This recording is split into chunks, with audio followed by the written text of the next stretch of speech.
Alright, so I've come up with a slightly different methodology. Rather than flipping back and forth over and over, what I'm simply going to do is turn on this one LED and hold up each wire to it so that I don't have to flip it over. I'll see where those feed to, and then I can determine if that's the color I need.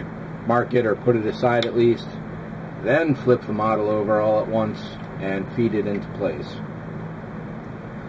You can probably see I've done a little more cleaning here.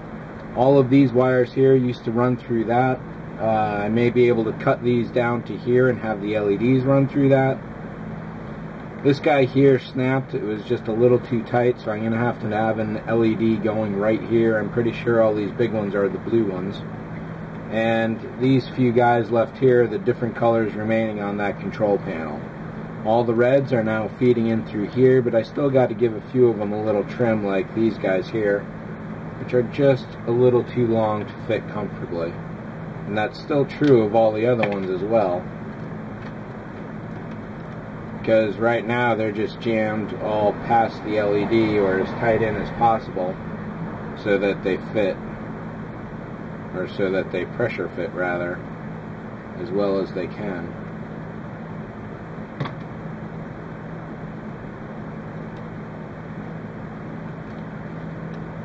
And there we go. One of the things I realized in leading out the wires for, I think it was this one here, there's a red LED, or there's a red light rather, on the airlock buttons, and this is where these guys feed to. However, there's a landing well right here, which means that the fiber would have to come out here, go there, and then spin around to here, or it has to go up here through the front and cut all the way there, which is still a rather long way to travel, but it does work. Actually, that just about works almost perfectly. No, because that still has to come up to here, which makes it a little too short still. So, every section will probably have to have their LEDs localized, which means I'm going to need another red one in here, and it means that I didn't need to go with a 10mm. However, since it's there, I'll probably wind up staying with it. However, pulling this out for a 5mm will give us a little more space. I do have tubes that will fit 5mm better, and yeah, I just might do that. All these are essentially marked by being just about the same length, so I know exactly where all of these are going. There's only one place they can go. So yeah, I think I might just pull this out for a 5mm red. Probably go with a straw hat because of the bulbous nature of the light thrown off of that. And put a 5000K resistor on instead of a 10K. However, for the moment, what I want to do is get, well, actually, there's no point in getting the reds off of this until I have a red LED in place, so let's fire up the soldering iron and get me some red LEDs.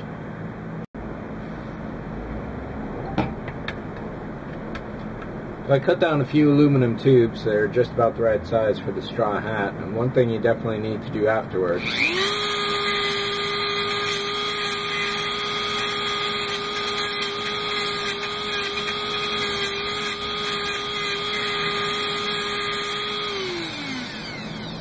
fiber optics like to catch on jagged edges of aluminum tubes, and brass as well. And I'll take a file afterwards and make sure that the entrance is relatively smooth as well.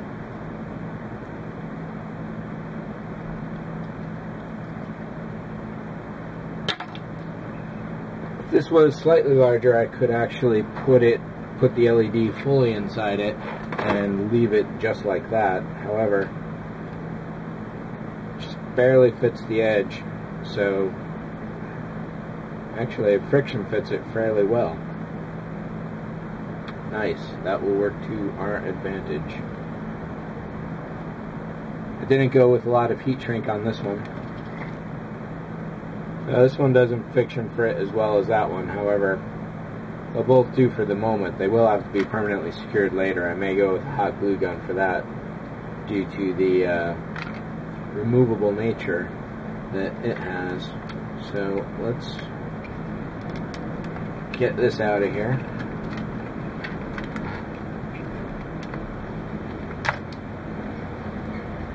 You can always use that somewhere else, maybe.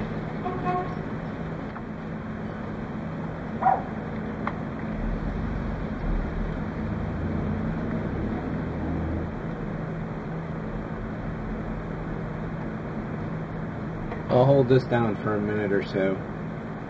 Aluminum does glue, or rather super glue, to plastic a lot easier than that plastic tube did. Some plastics just will not glue to each other, no matter what kind of glue you use, it seems. Let me rethread this here, so this is above that.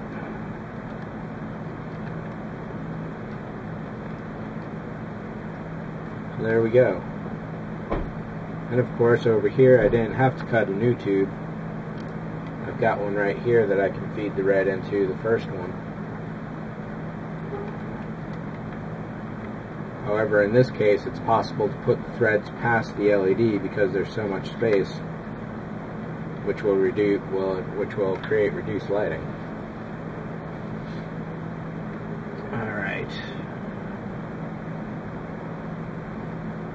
And keeping those through the middle to kind of keep them out of the way now that they're loose from this.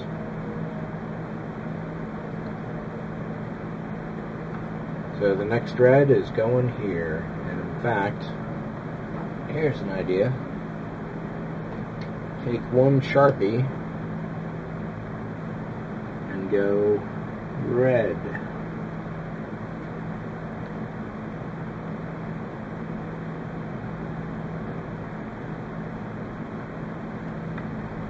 Carefully flip this back over again. Now what we're working on here is the airlock. Let's see if I can get a better shot for you on all this. This isn't too bad in here, I think. So let's get those fibers. I've actually got two airlocks here. There's the upper one, and then, or rather, this guy here, and then this newer one over here, which has not been decaled. I don't know if I have any other decals for that at this point. And it looks like I have not drilled or fiber optic this guy yet, so I guess I'll be doing that later.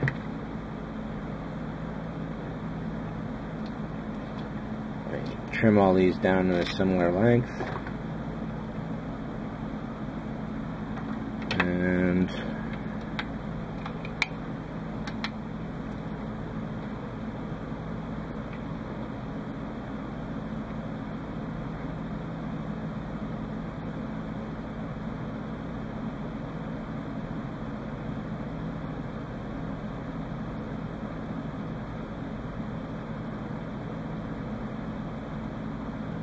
so that's a lot of fibers right there, and not all of them are ever lit up in the show, so I actually have too many fiber optics in this case.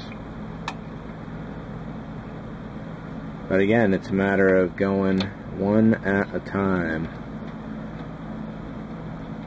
Let me set this LED up here.